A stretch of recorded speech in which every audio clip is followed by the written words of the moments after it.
नमस्कार, मी शाहीद खेरडकर सह्याद्री समाचारमध्ये आपल्या सर्वांचं स्वागत करतो। चिपळूण ही भूमी प्रतिभावंतांची, गुणीवंतांची, ज्ञानीवंतांची भूमी आहे। या भूमीमध्ये अनेक रत्न आहेत।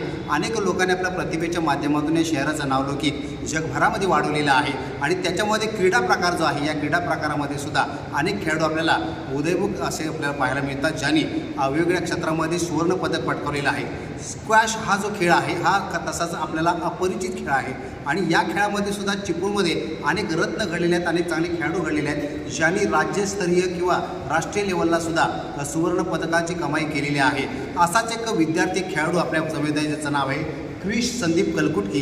यानं नुकतीच पुण्यामध्ये झालेली जी राज्यस्तरीय स्क्वॅश स्पर्धा होती यामध्ये सुवर्णपदक पटकावलेलं आहे आणि आपल्या चिपळूणचं एक नाव जगभरामध्ये पोहोचवलेलं आहे। आणि म्हणून नेमका हा खेळ काय आहे, कशा पद्धतीने इथं प्रशिक्षण घेतलं जातं आणि या खेळाडूंच्या समस्या काय आहेत यावरती प्रकाश टाकण्याचा आपण आज प्रयत्न करणार आहोत। आपल्याबरोबर तो खेळाडू आहेच, त्याचे पालक आहेत, त्याचबरोबर ही जी असोसिएशन आहे त्याचे सन्मान्य अध्यक्ष विजय उतेकर आहेत, त्याचबरोबर या सगळ्या खेळाडूंना पाठबळ देणारे कदम आहेत संजय सुर्वे आहेत, त्याचबरोबर या सर्वांच्या जिल्ह्यातल्या खेळाडूंना प्रशिक्षण देणारे मनीष काणेकर आहेत किंवा कर्रा सर आहेत, जे तायकांदो असेल तर स्क्वॅश असेल या सगळ्याच खेळांमध्ये पारंगत आहेत आणि लोकांना घडवण्यासाठी, खेळाडूंना घडवण्यासाठी त्यांना आपलं एक संपूर्ण आयुष्य हे वेचलेलं आहे आणि चांगलं योगदान या क्रीडा प्रकाराला ते देत आहेत। आणि सर्वच हे खेळाडू आहेत। आज फार कमी खेळाडू जरी असले तरी इथे चिपळूण नगरपालिकेची एक इमारत आहे आणि या इमारतीमध्ये तशी या खेळासाठी आवश्यक असणारी कोणतीही साधन सामुग्री किंवा तशा पद्धतीची सुविधा नसताना सुद्धा हे खेळाडू इथे घाम गाळतात आणि त्याचं फलित म्हणून आपल्याला सुवर्णपदक मिळवताना दिसतात। आपण संवाद साधूया सर्वप्रथम मनीष काणेकर यांच्याशी, जे स्वतः प्रशिक्षण देतात, अधिकृत एक प्रशिक्षक आहेत जिल्ह्यातल्या खेळाडूंसाठी। मनीषजी, सुवर्णपदकाची कमाई तुमच्या या विद्यार्थ्याने किंवा तुमच्या शिष्याने कमावलेली आहे, काय नेमकं वाटतं आज तुमच्या भावना काय? खूप छान आनंद झालेला आहे, कारण गेली 9 वर्ष आम्ही असं सातत्याने प्रयत्न करतो आहे आणि आमची तेवढी मेहनतही मुलं घेत आहे। फक्त आमची एक खंत आहे की आम्हाला स्क्वॅश कोर्ट अजून उपलब्ध झालेला नाही। भरपूर वर्ष मी त्याचा पाठपुरावा करतो आहे, पण आम्हाला ते स्क्वॅश कोर्ट झालेलं आहे, ते आम्हाला मिळावं हीच आमची आता इच्छा आहे। क्रिश, तू गेली कित्येक वर्ष याच्यामध्ये खेळतोस? किती वर्ष आहे तुला? किती? 4 वर्ष झाले। आजपर्यंत तू कुठल्या स्पर्धांमध्ये सहभाग घेतला आहेस? नॅशनल, राष्ट्रस्तरीय, जिल्हा, राष्ट्रीय, जिल्हास्तरीय, राज्यस्तरीय अशा स्पर्धांमध्ये तू भाग घेतला आहेस का? मला वाटतं मिनी ऑलिम्पिकमध्ये सुद्धा तुम्ही खेळायला गेला होता। आता हा जो गोल्ड मेडल तुझ्या गळ्यामध्ये आहे, काय वाटतं, किती आनंद झाला तुला?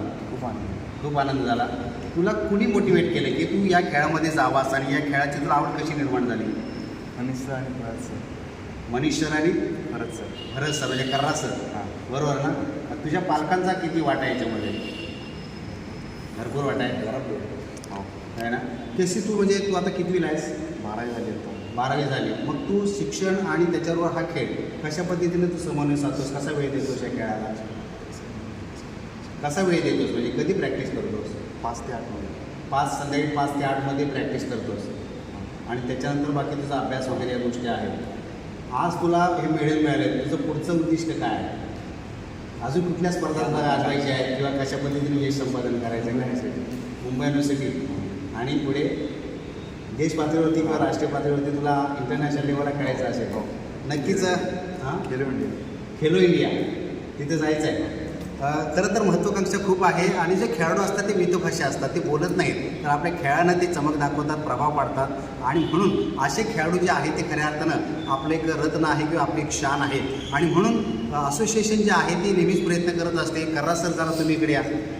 कर्रा सर यांना मी यापूर्वीसुद्धा अनेक वेळा भेटलेलो आहे। त्यांनी तायकांदो असेल किंवा या प्रकारचे खेळ आहेत, तर अशा खेळाडूंना प्रोत्साहित करण्यासाठी, त्यांना प्रशिक्षण देण्यासाठी, किंबहुना त्यांना जी सुविधा आवश्यक आहे ती सुविधा उपलब्ध करून देण्यासाठी सुद्धा त्यांचा संघर्ष असतो। कर्रा सर, आज या आपण स्क्वॅश या खेळामध्ये आपण खरं तर प्रयत्न करताय, चांगला खेळाडू आपण दिसतो आणि खेळाडू तुम्ही घडवत आहे, या प्रसंगी तुम्हाला काय सांगायचं वाटतं?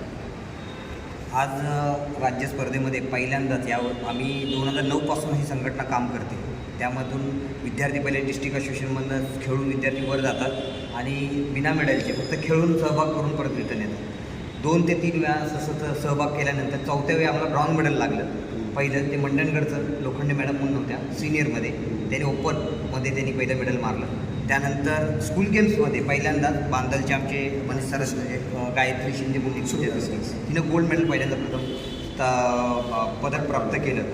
त्यानंतर आमची सुरुवात झाली जोमात आणि ती पण प्रॅक्टिस आमची एका छोट्याशा खोलीमध्ये प्रॅक्टिस चालवायची. वर्गाची बँच बाहेर काढून तिथं प्रॅक्टिस चालायची. नंतर त्यानंतर क्रिश आणि अमन आहे, तसं सेजल कदम आहे, यांनी नंतर मिनी ऑलिम्पिकमध्ये सगळ्यात मोठा सहभाग होता. मुंबईमध्ये सर्वात मोठी स्पर्धा होती आणि त्यामध्ये पहिल्यांदा आपल्या ह्यांनी गोल्ड मेडलसाठी म्हणजे प्रथम क्रमांक त्या एशियनमध्ये खेळलेले विद्यार्थी म्हणजे हे होते स्पॉन्सर खेळलेले विद्यार्थी. त्यांना दररोज जे कंपनीमध्ये म्हणजे JNWमध्ये त्यांना दररोजचे त्यांना 5 ते 10 हजारचे रॅकेट जे असतात ते देतात आणि ते प्रॅक्टिस करून त्यांचा वापर करून ते लोक ब्रेक करून दररोजचं त्यांचं ते प्रॅक्टिस चालू असतं. अशी आपल्याकडे सुविधा नाही पण त्यांच्याकडे ती सुविधा आहे. त्या विद्यार्थ्यांना त्यांनी दत्तक घेतलेलं आहे आणि त्यांना ती प्रॅक्टिस चालू असते आणि तीच लोक दरवेळी ते खेळतात. त्या लोकांना ह्यांनी त्यांच्याबरोबर घेऊन त्यांच्याबरोबर व्यवस्थित म्हणजे त्यांना टप दिलेली मॅच पहिल्यांदा असतील आपल्या म्हणजे सगळ्या सुविधा उपलब्ध असून एक चांगली पारंगत खेळाडू आहे, सर्व दृष्टीने त्यांना सगळं सहकार्य मिळतं. अशा लोकांच्या बरोबर खेळणं ही सुद्धा एक मोठं धाडसाचं काम आहे आणि त्यांना टप दिलं हे म्हणजे महत्त्वाची गोष्ट आहे. आणि महाराष्ट्रामध्ये आपल्या रत्नागिरीचं नाव खूप छान आहे. म्हणजे यांच्याकडे कोर्ट नसताना काय नसताना हे विद्यार्थी प्रॅक्टिस करून आपले गावातून ग्रामीण भागातनं हे विद्यार्थी येतात. कारण स्क्वॅश खेळणं म्हणजे खूप महागडा गेम मागला जातो. कारण ऑलरेडी आम्ही आमचे विद्यार्थी घेऊन जातो तेव्हा त्यांच्यात गॉगल नसतो. हे गॉगलची किंमत 1700 रुपये आहे. ते गॉगल आम्ही विद्यार्थ्यांना म्हणतच नाही पालकांना घ्या, कारण का 1700 रुपये खर्च करायचं म्हणजे त्यातनं विद्यार्थ्यांचं जाणे नव्हतं. आता किट असतं, ते किट तुम्हाला कमीत कमी कंपनीचे किट लागतात.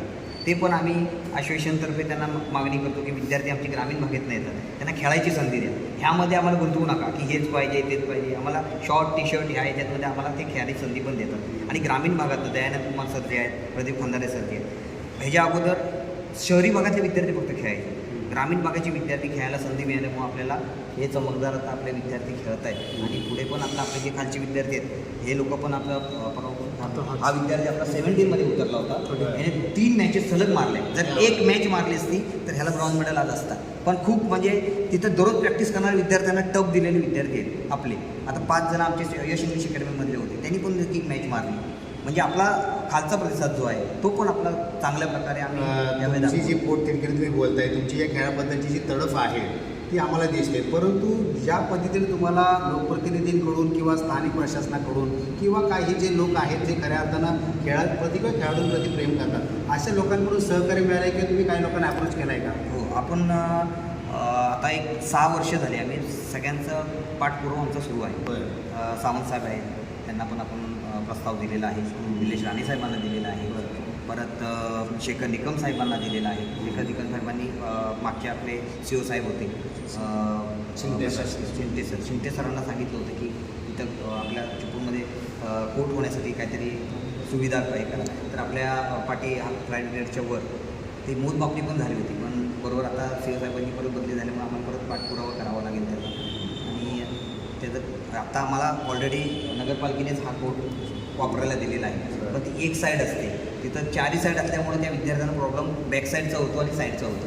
तो आपण शिकू शकत नाही ते, कारण बॉल तिकडे गेल्यावर तो तिथे सुरू मारतो. पण तिथं तो बॉल आल्यानंतर उचलायचा आहे. म्हणजे 4ही साईडला अशा पद्धतीने तटबंदी आहे. हां, आहे ना? म्हणजे मला वाटतं ते काचेच्या 4 साईडला असतं का? नाही, भिंत पण असते नॉर्मल, पण आता तिथं आपण खेळलो ते काचेचं होतं.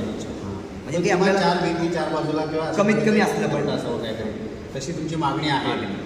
नक्कीच ही जी मागणी आहे ती नक्कीच प्रशासनानं लक्षात घेऊन किंवा इथल्या लोकप्रतिनिधी लक्षात घेऊन, खरं तर इथे तशा पद्धतीचे खेळाडू आहेत. या अशा परिस्थितीमध्ये सुद्धा जर ते सुवर्णपदक पटकावत असेल तर त्यांना जर सुविधा उपलब्ध करून दिल्या तर ते किती अधिक उंच स्तरावरती जाऊ शकतात त्याचा आपण अंदाज बांधू शकतो. आणि म्हणून या माध्यमातून आपण नगरपालिका असेल किंवा इथले लोकप्रतिनिधी असतील यांना आपण मागणी करूया की यांची एकंदरीत जी मागणी आहे किंवा यांची जी तडफड आहे ती समजून आपण त्यासाठी एक सुविधा पुरवण्याचं काम करूया. इथे कोर्ट चांगलं जर निर्माण झालं तर नक्कीच आपल्याला अजून चांगल्या पद्धतीने खेळाडू घडवता येतील. अशा पद्धतीचे प्रशिक्षक आहेत जे खरोखरच खूप चांगल्या पद्धतीने निस्वार्थ वृत्तीनं योगदान देत आहेत, या मुलांना प्रशिक्षण देत आहेत. हे असोसिएशनचे अध्यक्ष विजय उदेकर आहेत किंवा आमचे सुर्वे सराचे उपाध्यक्ष आहेत जिल्हा असोसिएशनचे.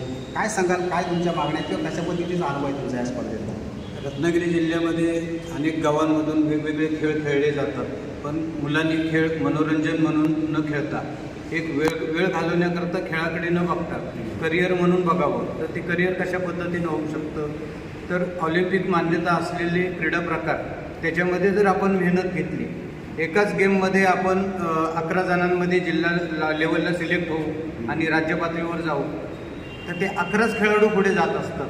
पण जर रत्नागिरी जिल्ह्यातल्या पालकांनी आणि खेळाडूंनी जर हे लक्षात घेतलं की ऑलिम्पिकची मान्यता असलेले 8 ते 10 गेम आपण रत्नागिरी जिल्ह्यामध्ये कार्यरत आहेत, त्याच्यामध्ये जर आपण उतरलो तर तेवढे खेळाडू रत्नागिरी जिल्ह्याचं प्रतिनिधित्व करणारे महाराष्ट्र राज्य पातळीवरती वाढतात.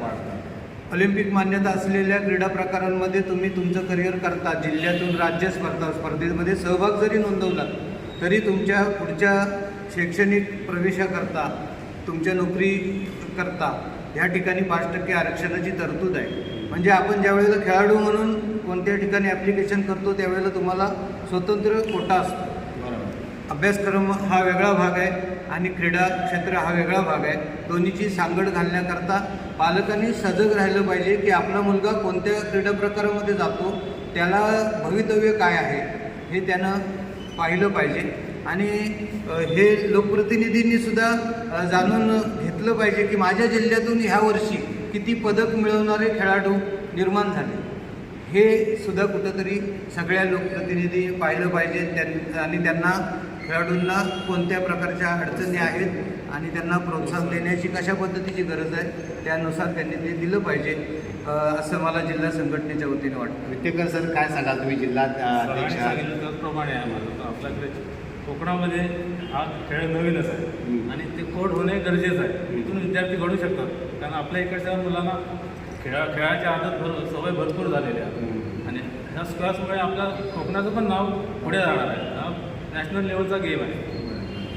ठीक आहे. संदीप कलकुटकी हे आहे जे क्रिशचे वडील आहेत आणि त्याने आपल्या मुलासाठी खरं तर आर्थिक परिस्थिती काही असू द्या, परंतु आपली इच्छाशक्ती जी आहे ती फार महत्त्वाची आहे. आणि मग संदीप कलकुटकी आपल्या मुलाला नेहमीच प्रोत्साहित करत असतात आणि आज मुलांना त्याचं फरक केलं की ते आज गोल्ड मेडल त्यानं पटकावलेलं आहे आणि भविष्यात ते याच्यापेक्षाही चांगलं यश संपादन करेल अशा पद्धतीची आपल्याला आशा आहे. मात्र पुन्हा एकदा आपण एवढंच सांगूया की या विद्यार्थ्यांसाठी लागणाऱ्या गोष्टी जर उपलब्ध झाल्या तर खरोखरच ही मुलं नावलौकिक कमावणारी आहेत. आणि एक खेळाडू ज्या वेळेला एखाद्या क्षेत्रामध्ये चमकतो तेव्हा त्याच्याबरोबर त्याचं कुटुंब, त्याचं शहर, त्याचा तालुका, जिल्हा, राज्य आणि पर्यायानं देशाचं नावसुद्धा होत असतं.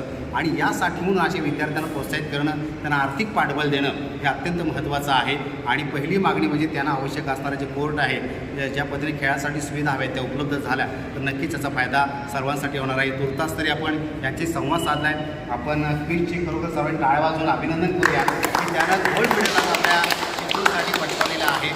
एका सामान्य कुटुंबातला विद्यार्थी आहे, मात्र त्यानं शिक्षण सांभाळून खेळाकडे लक्ष देत आहे आणि आज तो दिसतो आपल्याला एका सुवर्ण पदकाचा मानकरी म्हणून आहे. भविष्यात आपण असंच अशा पद्धतीनं या विद्यार्थ्यांकडे लक्ष ठेवूया आणि काय नेमकी आपली मागणी पूर्ण होते, प्रशासन कसं लक्ष देतं, लोकप्रतिनिधी याकडे कसं बारकाईने किंवा संवेदनशीलने पाहतात हे पाहूया. तुर्तास आपल्या सर्वांचं अभिनंदन, आभार, धन्यवाद.